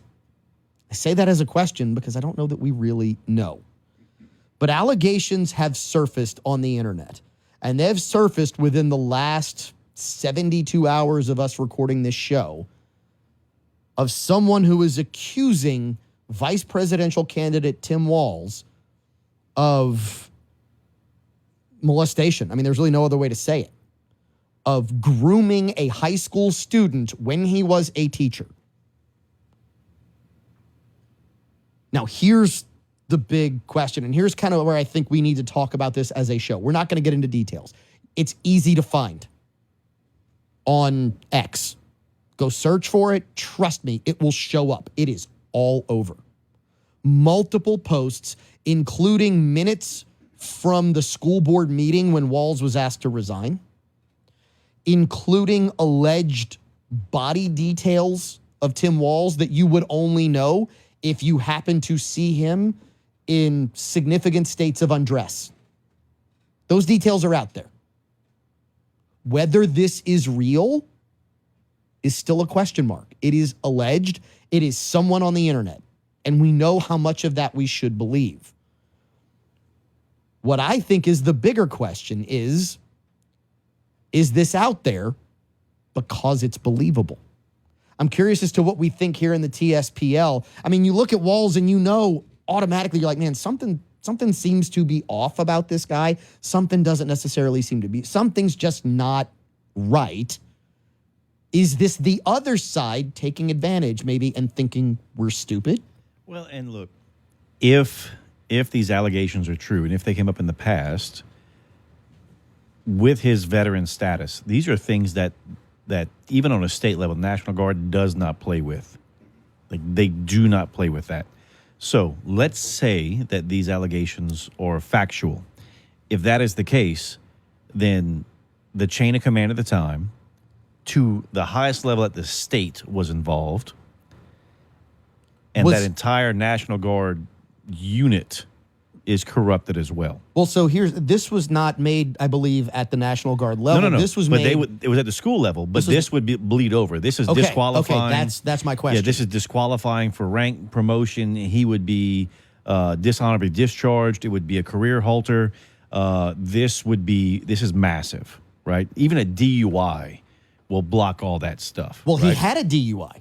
That is unequivocal. See, He's I didn't know admitted that. He has admitted to a DUI, and this is tied to why he had the DUI. The allegation is that he and this, at the time, teenager between the ages of 14 and 17 had an argument, and that is what prompted the DUI, that he had the DUI after an argument.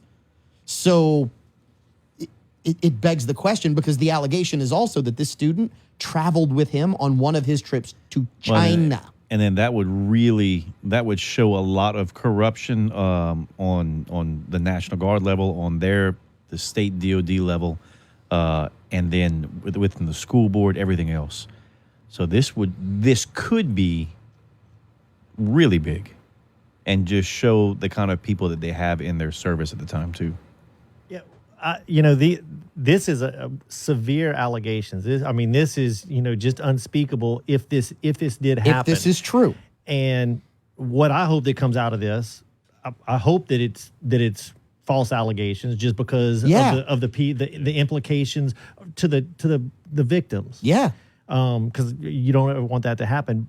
But I do hope that this coming to light, that it's investigated properly, because what Caleb says is true. Not only is it a serious crime what he did, but of all of the corruption that it took to cover it up, that needs to be addressed as well. So to be fair, I don't know that the allegation was actually made at the time. I think the allegation is just now coming forth. And here's a different perspective, because I believe it was just a few months ago that we were told believe all victims. I believe it was just a few months ago that a presidential candidate was convicted of slander or defamation by saying that he did not and called this woman crazy for doing it. And we were told, oh, believe it. And you literally have newscasters, you have not newscasters, because that's giving people like George Stephanopoulos more respect than they deserve. That's saying that people who are talking heads on TV are going out and saying and have said he was convicted of sexual assault. No, he was not convicted of sexual assault. Matter of fact, the court case said we can't prove sexual assault, but we can prove that he said this and it was defamation of character. So we were just told, believe all victims. Are we to believe all victims now? No matter who the victim is? I didn't like the process. I didn't like the believing of victims with regards to one candidate. I don't necessarily like it here unless you get something corroborating. Well, there has to be some kind of proof to it. And look, I pray there's not, because the victim in this case has been dealing with this for a long time.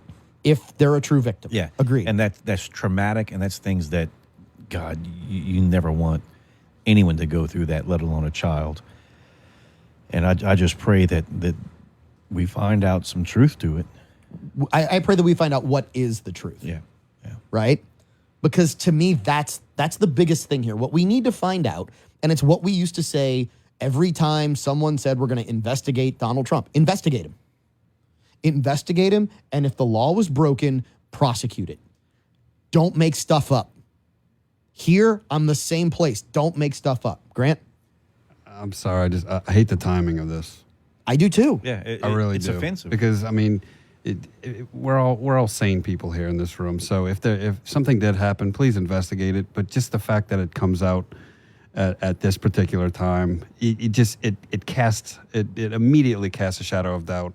There's so many news sources. There's so many ways to just float stuff out there. I don't know at this point, but I don't like the timing. And please pursue it. Wait till November 7th, and then get after it. If somebody comes forward with some concrete, definitive, whatever that they could substantiate this, then okay, it's timing, because everything seems so politically motivated when something like this does surface 3 weeks out from the election. I couldn't agree more. I hate to cast any doubt on it. I hate to throw too much energy into agreeing with it, because at this point you just don't know. You really don't. I couldn't agree more. It's hard. I couldn't agree more. I would feel better if someone came out and said, we've got video of Kamala Harris at a Diddy party, right? That to me would make more sense than it'd be more applicable than this right now. The timing feels slimy. The timing feels premeditated. The timing feels as if it was held on for this particular moment as a chess piece to be played in a game, not this game, in a game right now. Well, as parents, I mean, think about what we would do to somebody if they harmed our child. Oh. You know, there was a story that came out, I think, today, where a man shot and killed a 67-year-old man when he found him in the vehicle with his 14-year-old Yes. daughter. So you had the sheriff who killed the judge, and then this guy had this guy put in jail for rape for rape of his 14-year-old, and then when they let him out on bail, they found him in a car. Yes, with the child the again. father found this man in the car with his child again, and he killed him. Yeah. And look, as a parent, yes. Like, I'm not telling you to go out and hurt people, but like, your job is to protect your children. That's your job. And I can't imagine like the emotion and the anger and the disgust that I would feel caught in that situation. So when we talk about this kind of thing, regardless of the timing and everything else, like, as a parent, it's heartbreaking. And I hate to see it being brought up now. I hope it's not just for political gain. And to your point, I think this is maybe what it is, which is, if I'm a parent, I want it because I want justice. I don't want political gain out of it, which means that you, as whoever is bringing this up, didn't necessarily maybe bring it up for justice. They brought it up for political gain at this moment. If he is an alleged victim, I mean, if he is in fact a true victim, which he might be, he should feel pretty good if Walsh decides to come after him with a shotgun. Ring the bell. Ring the bell because we know that walls can't load it. Anyway. But it's I hate that we are a part of this political game. And I said it in the beginning of the show. I said it in the monologue. This happens on both sides. Right? There are people out there who just think we're stupid. And I'm not saying that this didn't happen. But no matter what, this is the one thing that we cannot deny. This allegation was brought less than 3 weeks before the election for a very specific reason. If it's true, it's still true, but it was held, if that's the case. It was held for some very specific reason and very specific timing. And I don't care what the letter is behind your name on the ballot. Right is right and wrong is wrong. If that's the allegation, make the allegation. Mm-hmm. Sort it out. And there's Walker. Finger. Surprised he didn't say it. I threw it up like a minute ago, but Oh, you threw it up? Okay. Well, shocker, because you're over there paying more attention to the baseball game than you're paying to the show, which is okay. We'll come back. We got more penultimate segment after this. Wow. Second to last segment of this week's show when we come back on Implicit Bias. At Industrial Fabrication Services, we've been serving the oil, gas, agricultural, and refinery industries for 15 years. I'm owner Jonathan Broussard, and I've worked in fabrication and welding, covering a multitude of techniques, processes, and design for over 30 years. Our goal is to be personal and hands-on. Let Industrial Fabrication Services bring your project to life. Call us at 337-330-2326. or find us at ifsllc.net. Industrial Fabrication Services. Drink Kacheri's Coffee, the official coffee of Implicit Bias. Available at La Creperie on Colley's Saloon, at the Rustic Renegade, Automotive Gear on Judson Walsh in Opelousas, and the Chill House, the dessert destination in Maurice. Kacheri's Coffee, the official coffee of Implicit Bias. Hey there, Louisiana. It's time to unlock your inner confidence and shine like never before. Visit Eon of Louisiana Body Contouring. Imagine sculpting your dream body with the latest, most advanced techniques. Kiss those stubborn inches goodbye. Eon's team of experts will make those curves pop and those problem areas disappear. Our treatments have no downtime and can be completed on your lunch break. Let your beauty and your confidence shine. Book your consultation now at eonoflouisiana.com. That's eonoflouisiana.com. Results may vary. Consultation required. Hour 2 of Implicit Bias is brought to you by William S. Nacall Jewelers, 3802 Johnson Street in Lafayette, Louisiana. Go find Grant Galatas. Tell him you want bigger, better diamonds for less, whatever you need, whatever you're looking for. They'll customize something just for you to make sure that your special someone gets that something oh so special. William S. Nacall Jewelers, 3802 Johnson Street, Lafayette.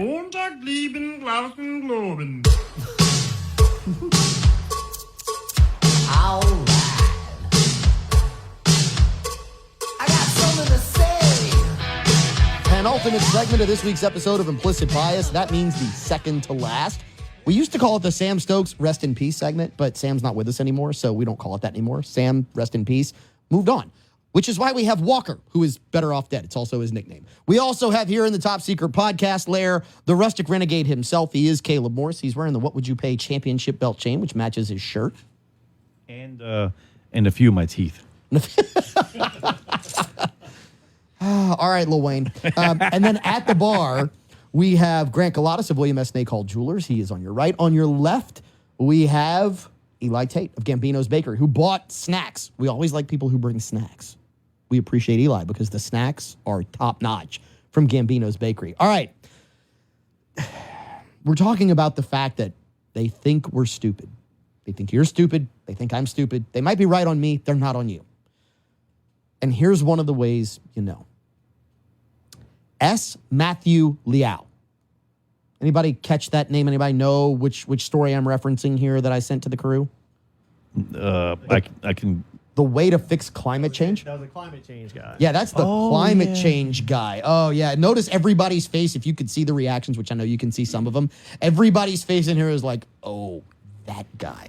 I can tell you, as much as I love a good steak, he could genetically modify me, and it's not going to curb my appetite for steak. I would love to see that. So let me give you the background on this absolute jackwagon that they gave a TED Talk to. This guy is allegedly a bioethicist. Follow me here. So a bioethicist is supposed to do what? What's he supposed to study and be an expert at? Biology. It's got to be some kind of ethics based. Yes. Biological. Biological ethics. Of bioengineering, The right? ethics of biology. Okay. So this guy gets a freaking TED Talk, which tells you just how dumb TED Talks have become. They used to be awesome. Now they're for people with the IQ subcaret. Here's what this guy proposes. This guy says, in order to fix climate change, here's what we should do.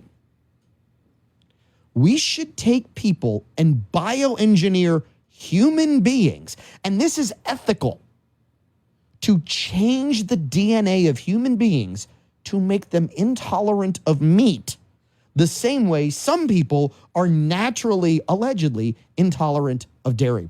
So, and like, I don't understand how that would really work, because we don't tolerate vegetables and grasses well. Like, either we would have to change, you would have to genetically modify everything about the stomach and all this other stuff, because you don't get all the vitamins, minerals you need. When you look at like true vegetarians, that's his point, though. Do you miss that? I know that's the point, but that's the point. I don't get the point. Like, the man, point I love is backstrap. The point is humans are the problem. The point is kill people. I mean, to save the planet, or let people die early to save the planet. Yeah, you're right. That's what they want to do. That's back to Georgia Guidestones, everything else. Reduce the population by 2/3, or just the people who eat nothing but vegetables. I'll eat the real food. Look, you want to know how there's proof that we don't tolerate vegetables well?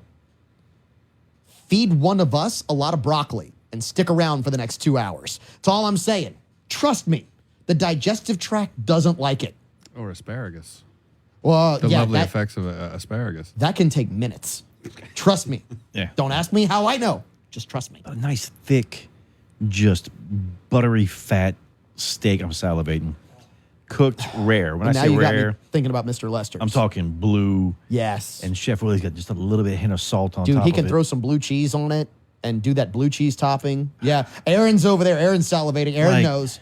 Aaron knows. Aaron keeps us on the air. Do people We're going look to feed him. We're not going to feed Walker. Do people look at lettuce and think, look at those leafy greens. I'll take that rare.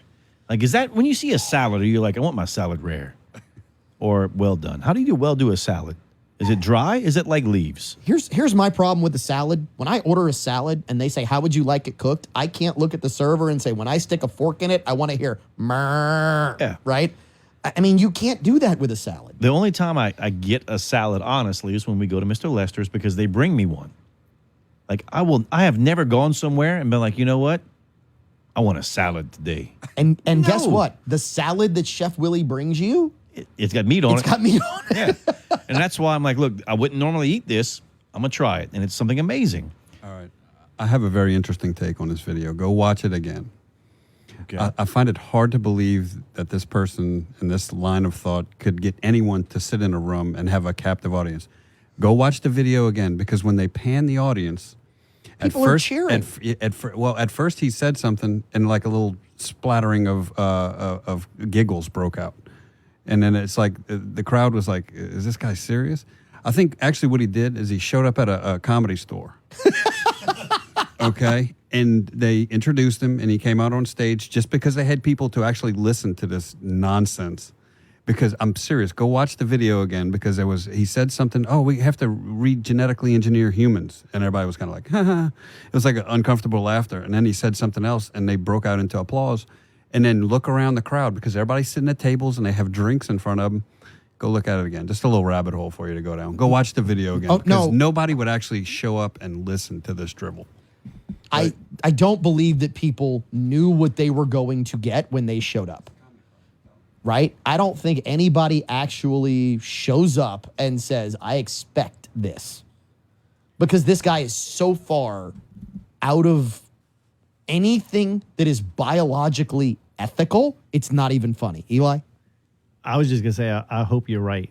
because I don't have as much faith in humanity as you do, because I think that there are enough people out there that are just as loony as he is.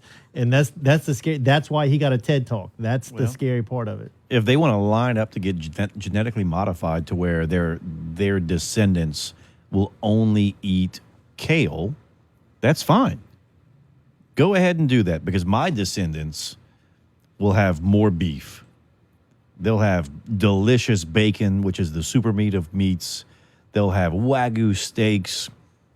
They'll have just because brisket. there won't be any demand for it. Yeah. So, and no one else will eat it. It's more for us. That deer tenderloin that's cooked purple. Yeah, purple, not blue, purple. Yeah. He said 15% of the methane gas that goes is from bovine. It's bovine originated. That's the claim. Well, so here's another question I have. Okay, so 15%. I love the way they say greenhouse gas, which we don't even know. Methane's natural. Methane occurs naturally. So wait a minute. What we're saying is that a gas created by a biological entity, which is natural to the surface of the planet, is now a pollutant? I mean, what was the output when we had a herd in the United States of buffalo that was eating grass, and the herd was 5 to 7 million, which today is like 500,000. So what was the output then? Because here's the thing. I'm actually helping if you don't want methane, because I am keeping fewer bovines on the planet because I want the chuck end of the ribeye every single time. It's a herd of Tatanka. Yes. Gone back a couple of weeks. Yeah. But the point is, so if we stop eating cows, if we stop eating beef, what's the population going to look like? What's it going to blow up to? And how much methane gas are we going to have from cows then? It's going to go from 15 to 27, and then we'll need people like us to solve the problem. They think we're this stupid.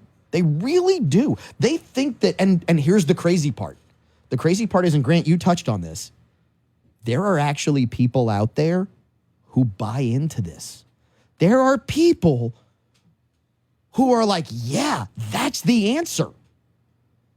And what I tell my children is, don't marry someone who's going to pollute the intelligence quotient of the family line that badly. Don't even date them. Like, you don't have anything in common at that I don't know. Like, crazy can be fun. Yeah, but I'm just saying. Don't date somebody who's not worth marrying. At that point, like, Agreed. If one of my boys came home and they were like, "Dad, she's a vegetarian," I'm like, "Well, I mean, I don't know what to tell you. She's going to starve when she's here." As my father would say, fun?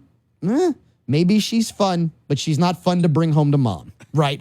That's the type that you're dealing with at that point. Walker, we're having fun now, and you're.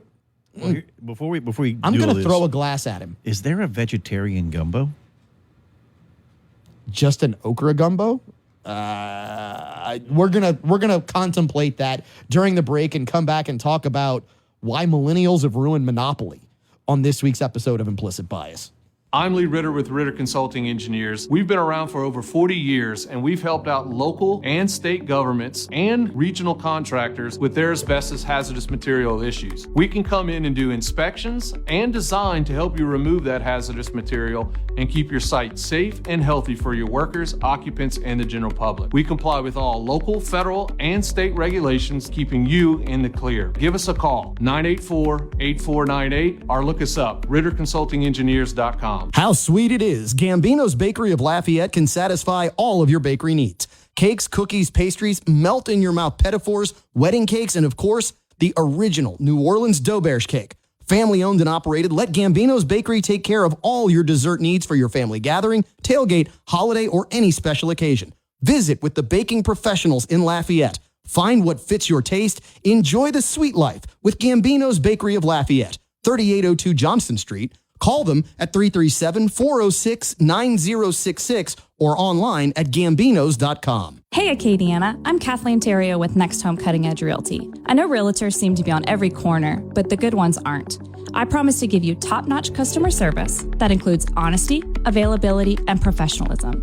If you're looking for a realtor you can trust and is available during your most important purchase, call me, Kathleen, where the service goes beyond the closing day. For all your commercial needs, investment properties, or your next home, call Kathleen with Next Home Cutting Edge Realty.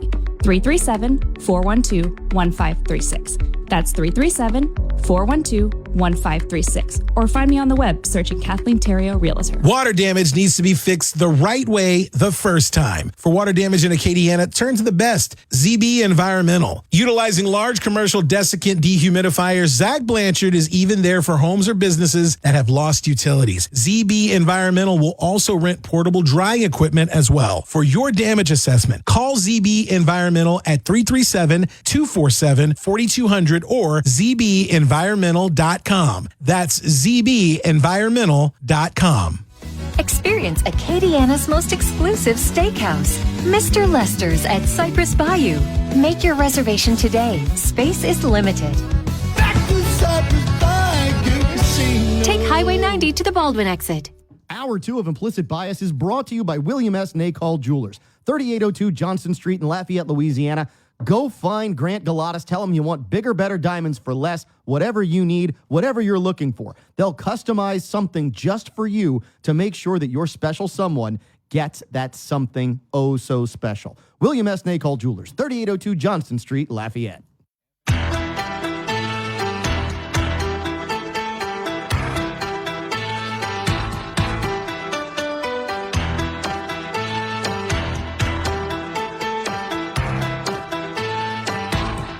Final segment of this week's episode of Implicit Bias. Hour 2, always more fun. We are Implicit Bias Radio. You can find us at our website, www.implicitbiasradio.com. You can find all the back episodes. If you've missed any of this week's episode, find us wherever you've got podcasts, whether it's Apple, Google, Spotify, iHeartRadio. We're on all of them. And if you want to see, you can find us on Facebook. You can find us on X. You can find us on Insta. You can find us on YouTube. Please follow, like the show. It means a lot to helping get out your implicit bias. So final segment here in the top secret podcast layer, the TSPL for the uninitiated. And man, came across this one and it was too good not to share. Millennial Monopoly. So for the crew here in the TSPL, first things first, the game ends when all of the properties are purchased. I want you to marinate on that I want you to marinate on that for a second. That's when the real game gets fun. Correct. Because that's when you leverage, you put your kids in debt. Yes. Because they want to borrow money because they can't pass go. Man. You want to know why we're in such a fiscal crisis as a country? It's because not enough parents made their children cry playing Monopoly. Mine hate to play Monopoly with me. Oh, mine love to play Monopoly because they're hyper competitive. Oh, so that's why mine hate to play with me because we play it and I'm like, oh, look, you're falling up short, kiddo. Yeah. You need 1,000? Yep. And that means you're going to have to leverage that property and you lose it, right? Yeah. They figure out what overextending themselves financially is. That's why Monopoly was so much fun. Monopoly was fun because it taught real life lessons while you were playing a game. It was practice, to quote Allen Iverson. Man, we talking about practice. That's what it was. Yet now all of a sudden we have Millennial Monopoly, which came out, big 2014, 2017, something like that? I think it was 2017, yeah. 27. So, I mean, that's 7 years ago. And now, look, I never heard of it because if I'd have seen the name, I wouldn't have bought it. Case in point, we were going duck hunting. We were going squirrel hunting. And went and looked at the store because we love playing board games. We actually play Monopoly for hunters, which is a lot of fun. And do I get to shoot you if you're on my property? Yeah, it's trespass. You can trespass. Is there a trespass? There's okay. a trespass. So, and you can build a lodge also. But anyway, so my youngest, Remy's looking at it. He's like, Dad, there's a Monopoly right here. And I was like, Monopoly for millennials? Oh, we're going to talk about that. And he goes, does it say Monopoly for losers? And I was like, yeah, it does. So one of the first things is you don't get nearly as much cash as normal, which it's funny because if you read the comments, the millennials who've actually commented on it are like, well, this is like real life because we don't get all the cash that our parents got. And we'll never explore the dream of owning a home in the United States. I mean, Well, and look, it's hard now, too. I mean, there was a point in time whenever you were told don't buy a house if it costs more than double your annual income. That was a rule of thumb years ago. Now, good luck buying a house if it's not 4 times your income. To be fair to millennials, I would not want to be them in the current economy because it's really hard to get ahead coming out of college when college cost you $500,000 to go to, a normal state school, much less whether you go to a big private institution. Quick question. Are there like 75 get out of jail free cards? I don't even know if there is a jail. Yeah, I don't think there's a jail in this What one. I think there is, there's a Soros-backed prosecutor card that allows you to be arrested and they just don't hold you. Yeah, it's right? it's a timeout corner with a safe space. Yeah. you go to it and you're like, "Look, I'll think about what I've done, but I'm going to do it again next time. Okay, I'm just looking at the back of the picture, the back of the board, and this sums it up. The back of the board in big bold writing says, "Adulting is hard. You deserve a break from the rat race." Life is the rat race. That's the whole point. Adulting is hard. Adulting's hard as hell. It is. Like, But it's never been easy. I mean, and that's part of what bothers me here. What bothers me here is that there is the assumption that adulting was easy. It's never been easy. When I look back and as a young adult talking to my grandparents and talking to other older adults, and I'm like, look, what's it like? And they're like, man, it sucked. From the moment I turned whatever age, it sucked. My grandfather was out there working in the fields at like 10 years old, trying to make things happen. And then talking to my dad, he's like, well, in high school, I worked construction. In high school, I did this. And I'm like, okay, I didn't have to do that. My life doesn't suck that bad. Now, to be fair, and I will give this to millennials, there was a time when simply by the sweat of your brow, you could get ahead. Those days are gone. Those days seem to be gone, which is why, and things happen. Things happen over a long period of time, which is why millennial monopoly is over in an hour. I see what you're talking about. You're complaining about the Iron Roughneck, the big machine that took everyone's job offshore. No, I don't know if it's that. No, but literally, I mean, we go back and we've done this on the show before. We did this with Louis Pizzolatto when we talked about if you were making $15,000 a year in 1963, yeah, you were making triple the cost of the top of the line Corvette at the time. Mm-hmm. You could accumulate wealth at $15,000 a year. Today, at $35,000 a year, you can't afford to pay your normal bills, right? Eli, you wanted to chime in? Yeah, so I just had going back to the last segment. So I'm kind of doing my research on this topic as we're that's talking fine. about it. Looking at the front of the box, right above the word monopoly, there is a picture of a cow with the no cow symbol over the cow. So you said that, do they think that we're that dumb? Maybe we in this room are not that dumb, but maybe the millennials are believing your boy that wants to have everybody genetically. What would be awesome is if re-engineered. in millennial monopoly, You couldn't buy a be- steak? If you could be a rancher, and only one person could be the rancher. Would you be a rancher or would you be a paid actor?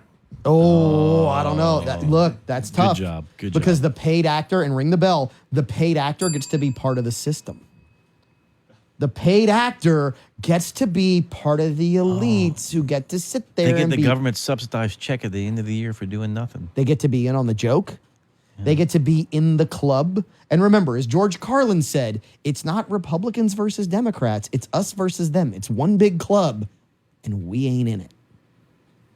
That's the ultimate end all of this. That is the period, full stop, end of sentence, is that there is this belief, and there are people out there who will sacrifice themselves, they will sacrifice their soul to just be a member of the club. Just ask Puff Diddly Do. Because I'm telling you, there are going to be hundreds, if not thousands of people who were at those parties who were willing to sacrifice, you know what? If I were willing to say they were willing to sacrifice their rear end, it would have more than one meaning. Ooh. I'm telling you, that was a thing, and there are people out there who would do it. So maybe they don't think we're that stupid. Maybe they're just accustomed to people who are that stupid. And that's the big secret. I mean, let's face it. We got Walker here, so we know they're out there, right? There's hope, sir. There's hope. There's hope, Walker. What I love about Walker is Walker's like 9.5, and he already knows the games. He's already seen them. He already knows the games they play, and he's already spotted them. He's not that 9.5-year-old. He knows how to work the tech, which is always fun. So do not forget, please don't go check our socials because we want to give away.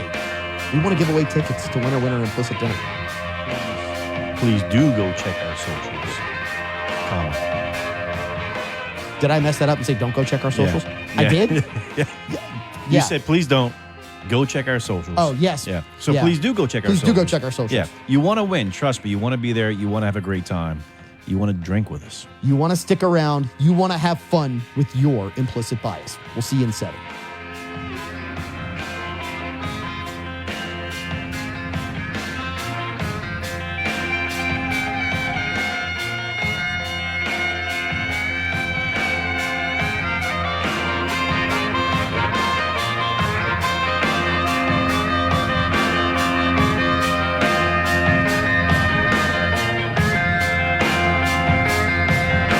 Investments need protection. One of the best protections you can provide your vehicle is a ceramic coat on the paint. But who can afford that? You can. Jude Pelche at Pelche's Auto Detailing and Ceramic Coating can provide you with big city quality at a small town price. Jude is meticulous about making sure your car maintains its brand new appearance using the highest quality ceramic coating with handcrafted application. Pelche's Auto Detail and Ceramic Coating can deliver a one-of-a-kind, long-lasting look. Call Pelche's Auto Detailing and Ceramic Coating at 337-962-2849. That's Pelche's Auto Detailing, 337-962-2849. Drink Kacheri's Coffee, the official coffee of Implicit Bias. Available at La Creperie on Colley's Saloon, at the Rustic Renegade, Automotive Gear on Judson Walsh and Opelousas, and the Chill House, the dessert destination in Maurice. Kacheri's Coffee, the official coffee of Implicit Bias. This is Moon Griffon for Coin and Treasure. 2472 West Congress. You know, my buddy Louis Pizzolot at Coin and Treasure is a truly great American businessman. If you're a coin collector, silver or gold bullion collector, Louis at Coin and Treasure will have something for you. Louis has over 40 years of experience in the coin business. Visit them at 2472 West Congress. Call them at 232-2573 or visit online at coinandtreasure.com. This is Moon Griffon. You can trust Coin and Treasure. Dupree Carrier Godshaw provides insurance locally as well as nationwide. A full-service agency, Dupree Carrier Godshaw can take care of all of your needs, from personal auto, home, or business, group health, life, or investment products. Dupree Carrier Godshaw is a growing business and is currently hiring. Email resumes to charles.l@dcgagency.com. For all of your insurance needs, call Dupree Carrier Godshaw at 337-948-8186 or visit dcgagency.com. Shop at News, a proud sponsor of Implicit Bias on KPEL. News is dedicated to providing excellent food, excellent drinks, and excellent service. Known for their specialty meats and superb liquor and beer selection, it's all here. Family run and family oriented, we know our customers by name and strive to deliver a great shopping experience to every customer every time.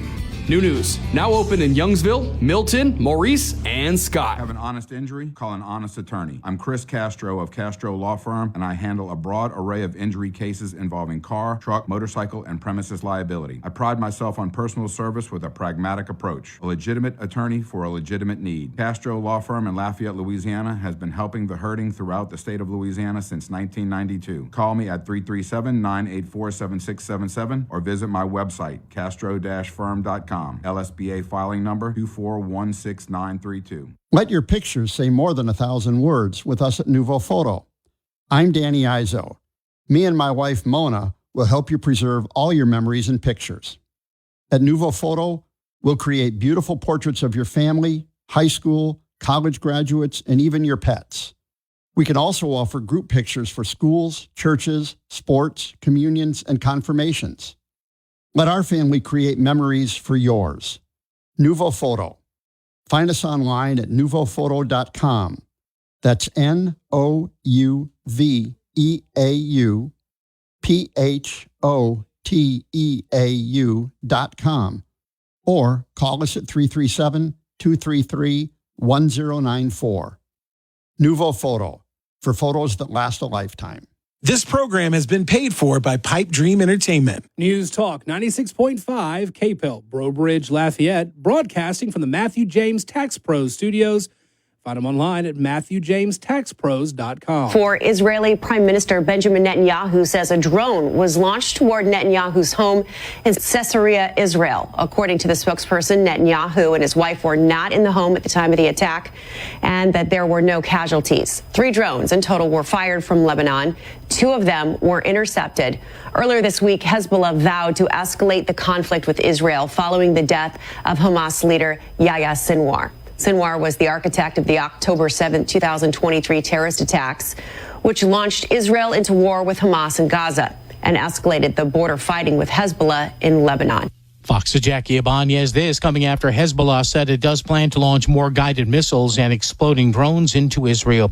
Security underway, preparations thereof for former President Trump's rally today in Latrobe, Pennsylvania. The vice president will be in Detroit and Atlanta, both campaigning in Michigan yesterday, Friday, trying to win over a key voting bloc in that crucial swing state. Fox's Madeline Rivera. Vice President Kamala Harris and former President Trump are looking to draw blue-collar and Arab American voters in Michigan, one of the blue wall battleground states that could decide this election. Both are looking to build a coalition to help them clinch victory next month, as a poll shows the race in the state is too close to call. A Wall Street Journal poll shows Harris leading by 2 percentage points, well within the margin of error. Harris slammed Trump's record on manufacturing and unions, saying he's a threat to auto workers. Trump, meantime, returned to Detroit after Democrats seized on his comments criticizing the city. He promised to revitalize the city. Trump is also looking to draw disaffected Arab American voters. Last month, he was endorsed by the Democratic mayor of Hamtramck, a city with a large Arab American population.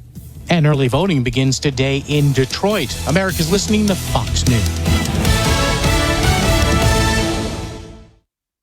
The world of business moves fast. Stay on top of it with the Fox Business Rundown every Monday and Friday. Fox Business reporters, anchors, and hosts will bring you beneath the stock market speculation and boardroom drama to tell you about the biggest business stories of today. Whether you're on Main Street or Wall Street, Fox Business is invested in you. Listen to the Fox Business Rundown every Monday and Friday at foxbusinesspodcasts.com or wherever you download your favorite podcasts.